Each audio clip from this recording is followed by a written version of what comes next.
पिया काशी चला अब की सवनवा में, भोले के चरणवा में ना। पिया काशी चला अब की सवनवा में, भोले के चरणवा में ना। काशी नगरी ऐसी पावन वहाँ रहब अब की सावन। काशी नगरी ऐसी पावन वहाँ रहब अब की सावन। बाबा भर दी है झोली बरदनवा के, भोले के चरणवा में ना। बाबा भर दी है झोली बरदनवा के, भोले के चरणवा में ना। हो पिया काशी चला अब की सवनवा में, भोले के चरणवा में ना। पिया काशी चला अब की सवनवा में, भोले के चरणवा में ना।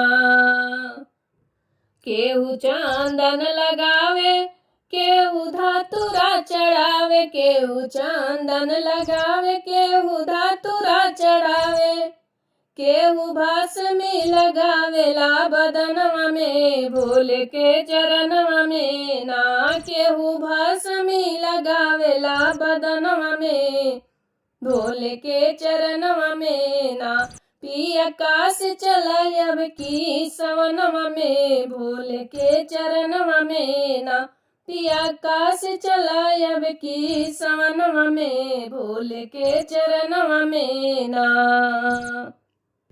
बाबा द्वारे खूब भीड़, बेल पात से सब पूजे। बाबा द्वारे खूब भीड़, बेल पात से सब पूजे, बेल पात से सब पूजे।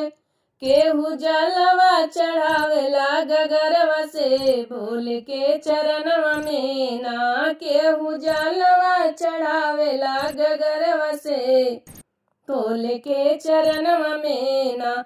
पिया काशी चला अब की सवनवा में, भोले के चरणवा में ना। पिया काशी चला अब की सवनवा में, भोले के चरणवा में ना। केहू आरती गावे, केहू घंटा बजावे, केहू आरती गावे, केहू घंटा बजावे। केहू भांगिया पियावेला कटोरवा से, भोले के चरणवा में ना।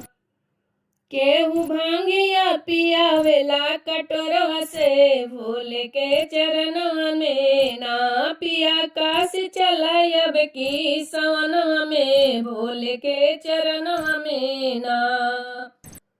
मेघ जल बरसाव, कृष्ण मुरली बजाव। मेघ जल बरसाव, कृष्ण मुरली बजाव। भक्त लीन बाटे भोले के भजनवा में, भोले के चरणवा में ना।